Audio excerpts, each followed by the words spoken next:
Yosh, salut à toutes et à tous, bienvenue, j'espère que vous allez tous bien, que vous avez la patate, etc. Donc, à votre avis, de quoi on va parler aujourd'hui? Un indice? Non? Toujours pas d'idée? Le titre de la vidéo?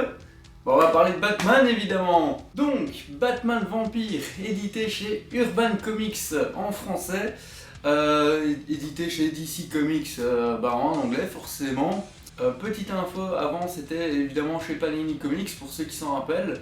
Il y avait 3 volumes qui portaient chacun un nom précis, donc ici c'est l'intégrale que Urban nous permet de découvrir.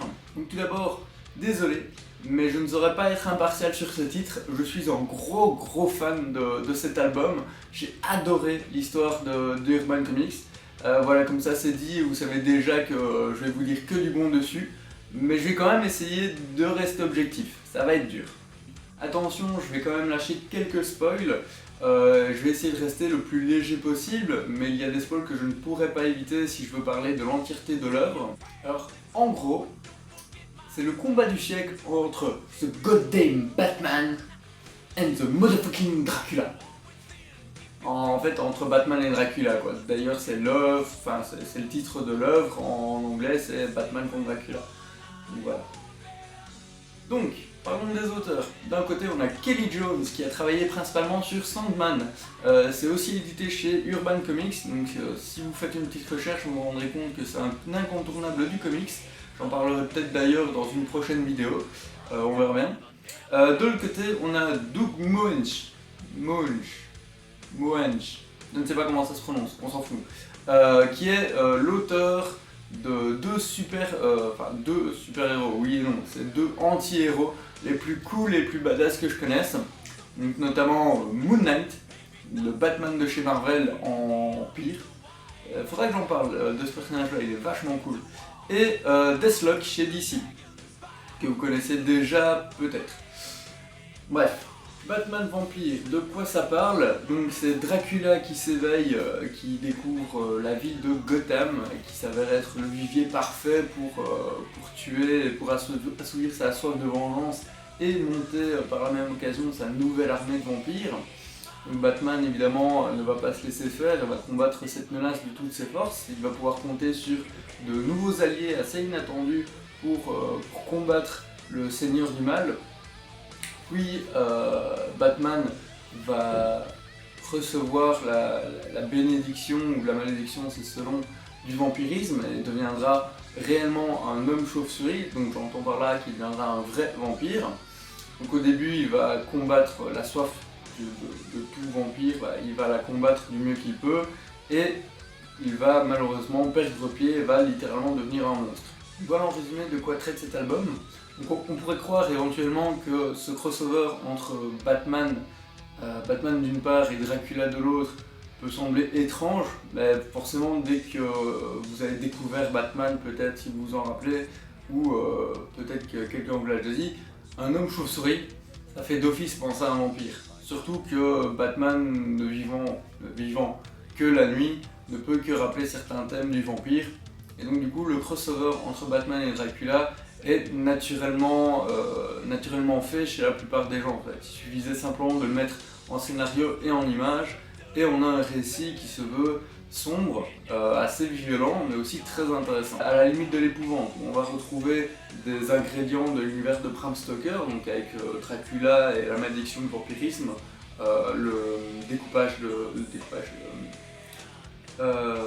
pied dans le cœur, le découpage de tête, l'ail, etc. Enfin vraiment les vieux trucs et astuces, on va dire, du vampirisme. Et de l'autre côté, on aura tout l'univers de Gotham et de Batman donc, qui se retrouve mélangé dans une harmonie assez lugubre et qui donne un titre époustouflant. Le style rétro est véritablement unique, des bras élancés attachés à des bustes étroits dans des décors qui subliment cette impression de mannequin désarticulé. Le graphisme est donc particulier, mais renforce le côté horrifique de l'œuvre, et c'est ce qui le rend culte au final. Mais mélanger Batman et Dracula, deux monstres de la pop culture, est-ce que c'était une bonne idée au final? Eh bien oui. Parce que toute la symbolique de Batman est basée sur la terreur. Il a lui-même choisi d'ailleurs le symbole de la chauve-souris lorsqu'il a choisi de devenir un justicier. Il a choisi le symbole de la chauve-souris pour inspirer la peur aux malfrats et aux gens qui se pensaient être hors de la loi. Mais le faire devenir un monstre qui inspire la peur à tous, c'est toucher même l'essence du personnage. Et c'est ça qui est génial dans cette œuvre, c'est que les auteurs n'hésitent pas à renverser complètement les codes de Batman pour le rendre vraiment monstrueux, comme je le disais. Et donc c'est pour ça que le récit est aussi génial, c'est que Batman devient véritablement le monstre qu'il combat. Et ça c'est bien. Jusqu'à une conclusion certes prévisible, mais ô combien passionnante. Les auteurs nous donnent un point d'orgue à la fin du récit qui jette une toute autre lumière sur le fait de qu'est-ce que c'est être un monstre et comment trouver la rédemption. On tourne d'ailleurs les pages à toute vitesse vers la fin parce qu'on a tellement envie de savoir comment ça va se finir, il y a tellement de choses en jeu dans l'histoire qu'on n'a qu'une envie, c'est vraiment d'avoir la fin pour savoir si c'est une bonne fin, si c'est une mauvaise fin, si c'est une fin dramatique. Enfin voilà, c'est vraiment la fin décidée par les auteurs nous emmène, nous emporte même vers une conclusion qui est très juste et très bien amenée.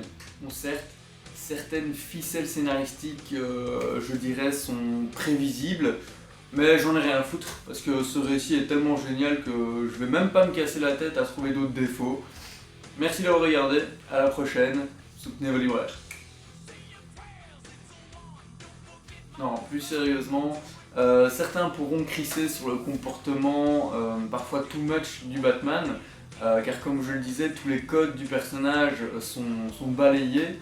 Évidemment, comment rester maître de soi quand on devient vampire, je vais pas aller plus loin pour ne pas gâcher la surprise.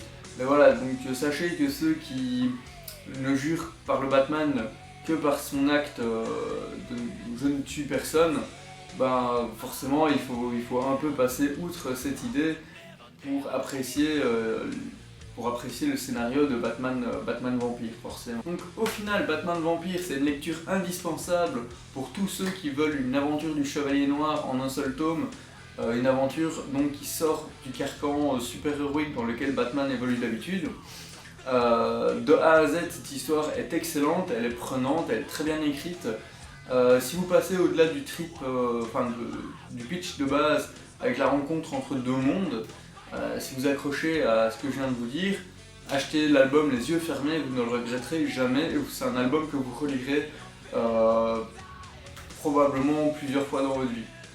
Voilà, c'est tout pour aujourd'hui, j'espère que ça vous a plu, que vous allez faire de bonnes découvertes. Je vous dis à la prochaine, portez-vous bien et soutenez vos libraires.